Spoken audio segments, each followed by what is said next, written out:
मराठा समुदाय के लिए ओबीसी से आरक्षण को राज्य सरकार से हरी झंडी मिलने के बाद मराठा समुदाय में जश्न का माहौल है।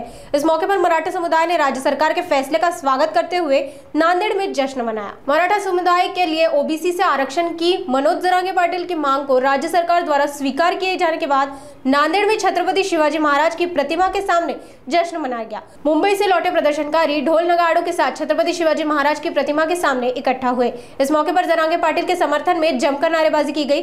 मराठा समुदाय ने जरांगे पाटिल के संघर्ष और समर्पण को सलाम करते हुए राज्य सरकार के फैसले का स्वागत किया। मराठा समुदाय की ओर से इस ऐतिहासिक पल को एकता और विजय के रूप में देखा जा रहा है।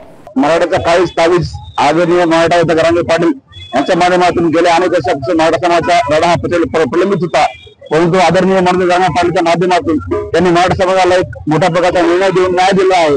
त्या माध्यमातून सर्व सकल मराठा समाजाच्या वतीने नांदेड येथील छत्रपती शिवाजी महाराज पुतळ्याजवळ मोठ्या प्रमाणात सर्व सकल मराठा समाजाच्या वतीने मोठ्या आनंदाचा उत्साह गुलाल देऊन आम्ही जल्लोष निर्माण केलेला आहे आणि उद्या असा गुलाल उधळला आहे। कालचा दिवस हा अखंड मराठा समाजासाठी फार ऐतिहासिक दिवस म्हणून नोंद केला गेलेली आहे, कारण 40 वर्षापासून आमच्या हक्काचं असणारं ओबीसी आरक्षण आम्ही मागत होतो, परंतु सरकारने चालढकल करून आमचे जवळपास 450 बळी या ठिकाणी घेतलेले आहेत। परंतु संघर्ष योद्धा मनोज जरांगे पाटील यांच्या रूपानं आज मराठा समाजाला एक देव मिळालेला आहे आणि त्यांच्या उपोषणाने काल मराठा समाजाचा मराठवाड्यातील मराठा समाजाचा समावेश ओबीसी मध्ये झाल्यागत आहे। कारण हैदराबाद गॅजेट लागू करून मराठ्यांच्या घराघरामध्ये कुणबी जात प्रमाणपत्र देणं ही आमची पहिली मागणी होती।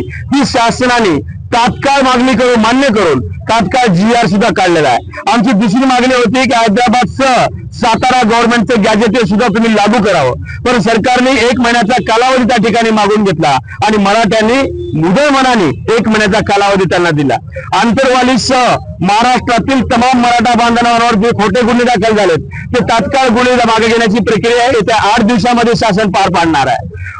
महाराष्ट्रामध्ये मराठा आरक्षणासाठी हुतात्मा गेलेल्या किंवा बलिदान दिलेल्या बांधवांच्या घरी 10 लाखाचा धनादेश आणि शासकीय नोकरी देण्याचे आश्वासन राज्य सरकारने दिलं होतं। त्याची पूर्तता येत्या 8 दिवसामध्ये राज्य शासनाच्या मार्फत केली जाणार आहे। यासह विविध 8 मागण्या या राज्य सरकारच्या कानावर आम्ही निवेदनामार्फत दिल्या होत्या, त्या पूर्णतः मागण्या तत्वतः मान्य करण्याचं काम या राज्य सरकारने केलंय। म्हणून मनोज दादा जरांगे पाटील यांच्या नेतृत्वाखाली कालचा लढा आमचा यशस्वी झाला असं म्हणायला हरकत नाही।